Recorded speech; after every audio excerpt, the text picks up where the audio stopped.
Comment se mettre à la place d'un alcoolique?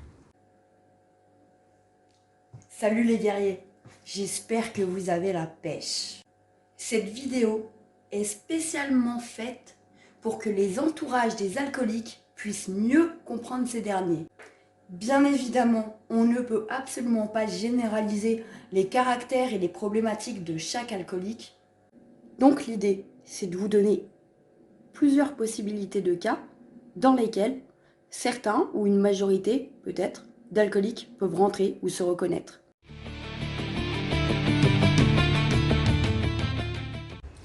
Un grand pourcentage d'alcooliques sont très fragiles émotionnellement, voire hypersensibles. Pour l'image, c'est comme si chaque émotion ressentie provoque une immense brûlure qui aurait besoin d'être anesthésiée. Et pour beaucoup, d'ailleurs j'en fais partie, nous n'exprimons absolument pas nos émotions et nos sentiments. Nous gardons tout en nous, secrètement. Imagine juste, toutes les 10 minutes, tu te fais brûler, mais tu t'interdis d'exprimer ce que tu ressens. Tu t'interdis de crier ou de te plaindre. Tu souffres en silence.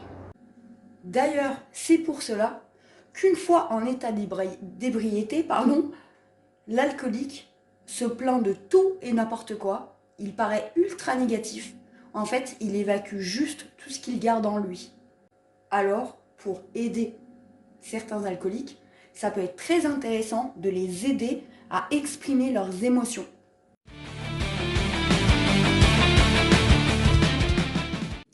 L'alcoolique est une personne négative en soi, car l'alcool à grande dose rend négatif.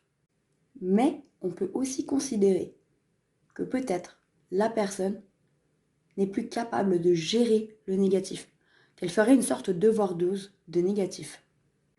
Cela peut aussi être en lien avec le puissant manque d'estime et manque de confiance en soi qu'éprouvent beaucoup d'alcooliques.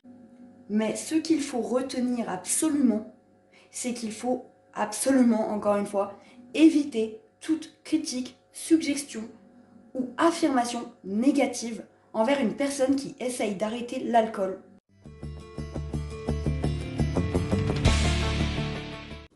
Peu importe le niveau social de l'alcoolique, en général, l'absorption d'alcool est aussi souvent là pour combler un vide, un manque, un ennui. La personne aura besoin de stimuler son existence, de sortir de son quotidien. Il peut donc être très intéressant de lui proposer des activités autres que celles qu'elle a l'habitude de faire, ou l'encourager à se lancer dans des domaines créatifs.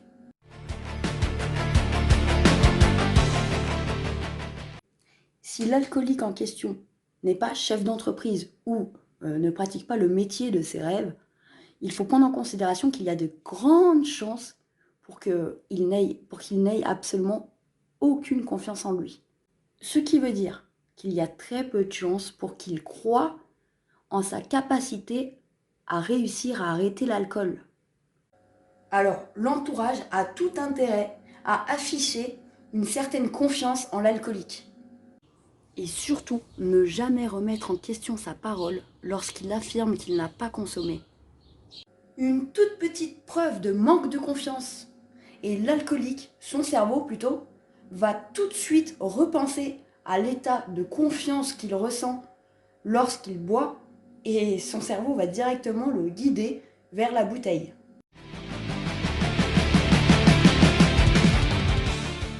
L'alcoolique prend l'habitude de se confier lorsqu'il est éméché parce que quand il est net, il n'y arrive pas. Le pousser à se confier régulièrement est un super moyen pour l'aider à oublier l'alcool. Sur ce, je vous souhaite de prendre soin les uns des autres et bien entendu, je vous envoie plein de love.